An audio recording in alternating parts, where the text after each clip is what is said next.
My in-laws demanded that we hand over our house to my sister-in-law because otherwise she and her kids would be homeless, even if it meant making my own kids homeless. Posted by you/throw that asterisk. Throwaway for obvious reasons. This happened 2 nights ago, and I'm still feeling some type of way about it. Background: my 30F husband, 32M, has a younger sister, 25F, who is currently going through a divorce with 4 children.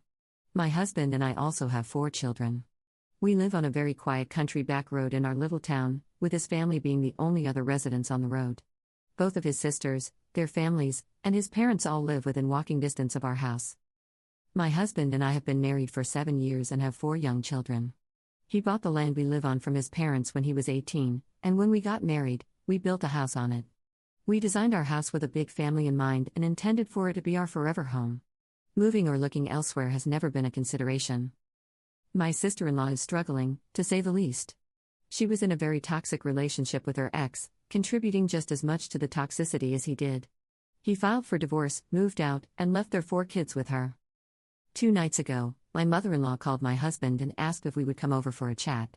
When we arrived, my in-laws and sister-in-law were sitting on the couch like they were staging some kind of intervention. It was just really strange. My mother-in-law didn't beat around the bush.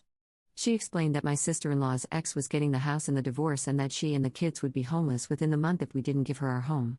It honestly took me a second to comprehend what she had just said because it was so out of left field.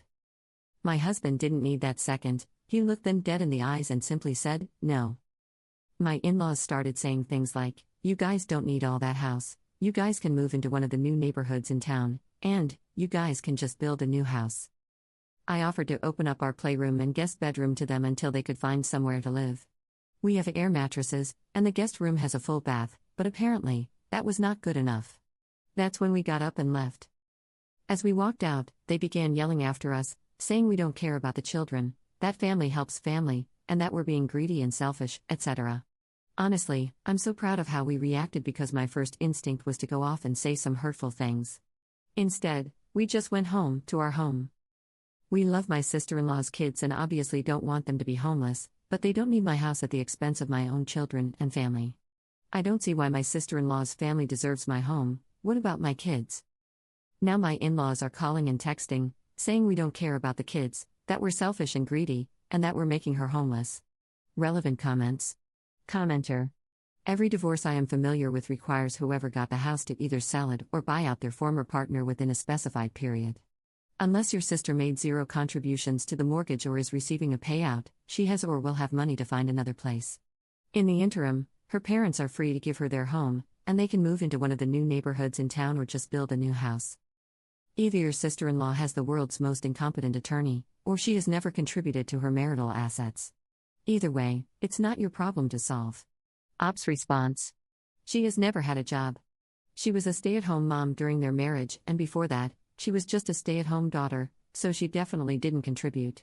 As far as I can understand from the tidbits of information they're sharing, she cannot buy it from him, because she has no money, and the in-laws can't afford both it and their own mortgage, so she would have no way to continue paying for it. But yeah, they're more than welcome to give her their house and go buy another. Commenter 2. Do not let them into your home. As evident from your meeting, they feel entitled to your home and would conspire against you with other family members. Letting them in could create a myriad of issues, including them potentially trying to take over more of the space and even changing the locks. Ops response. My offer of the guest bedroom for my sister-in-law has been rescinded, full stop. The kids are still welcome because they are innocent in this, but as of right now, any of my husband's family over the age of 5 is not allowed through my front door. Commenter 3. Are they going to buy your husband out, or do they just expect you to move out of a 6-figure investment because his sister is bad at relationships and planning? Ops response. There was no offer to buy it or pay the mortgage, it was literally presented as us handing over the house and just going somewhere else. Neither my husband nor I thought there would be any compensation for it, we would still be expected to pay for it. Commenter 4. How is the ex getting the house if she's the one with the kids? Assuming they're his kids, that is. Ops response. The house is his, bought and paid for by him, without her contributing a cent, so that definitely factors in.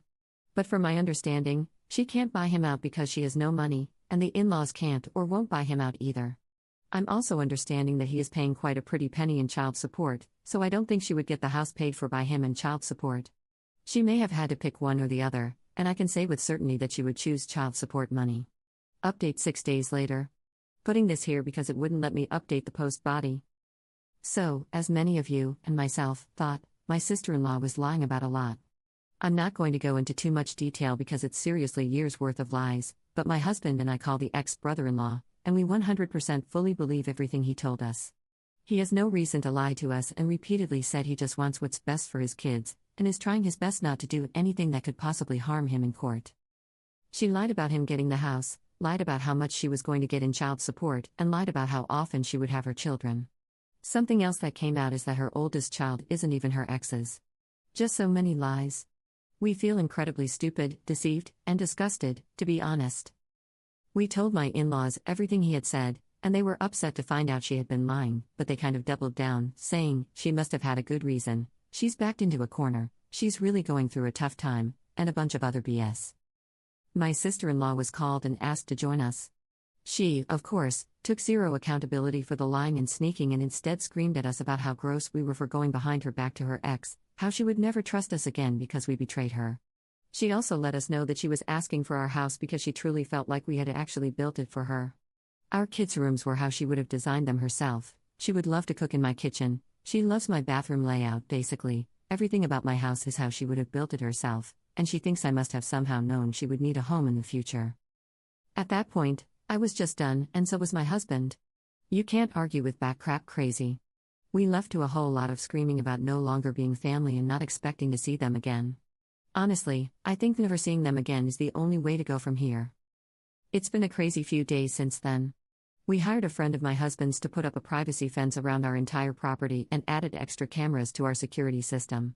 We also have a good family friend, a friend of our family, not my husband's, on the police force and let him know the situation, so he knows if he gets a call from us, it's serious. I think my sister-in-law believed she could have my house just because she loved it. That's kind of it. She wanted it, so she thought she deserved it. I guess she was either planning to sell her house at some point or maybe rent it out, I have no idea. I really don't think she had thought it all the way through. She just assumed that if she told us she was losing her house, we would feel obligated to help in the way she wanted. So, I hope this clears up some questions. I know I feel at peace with the situation. My husband has been grieving a bit. He's sad that his parents have chosen a liar over a man who has done everything for his family, never hesitated to help, and has only ever been a doting son, but I think this is for the best. They don't treat him the way he deserves, and I'm glad to be rid of them. I'm sad for my kids and the situation this puts them in, but my family has enough love for everyone. Thank you to everyone who took the time to comment, message, give advice, and ask questions. Hopefully, you guys won't hear from me again. Relevant comments. Commenter. It's not even a surprise that the sister-in-law was lying. When upset her ex-brother-in-law would have gotten the house in the divorce and that the kids would be homeless, that should have been an eye-opener because, unless there's proof of neglect or abuse of any kind, family courts wouldn't send children to stay with a parent facing homelessness. I can't believe the in-laws bought into their daughter's lies. The only true victim here is the oldest of the sister-in-law's kids since he or she is a product of her infidelity, and it sounds like the ex-brother-in-law, understandably, is angry about that. Commenter 2. The sister-in-law is the golden child, that's how.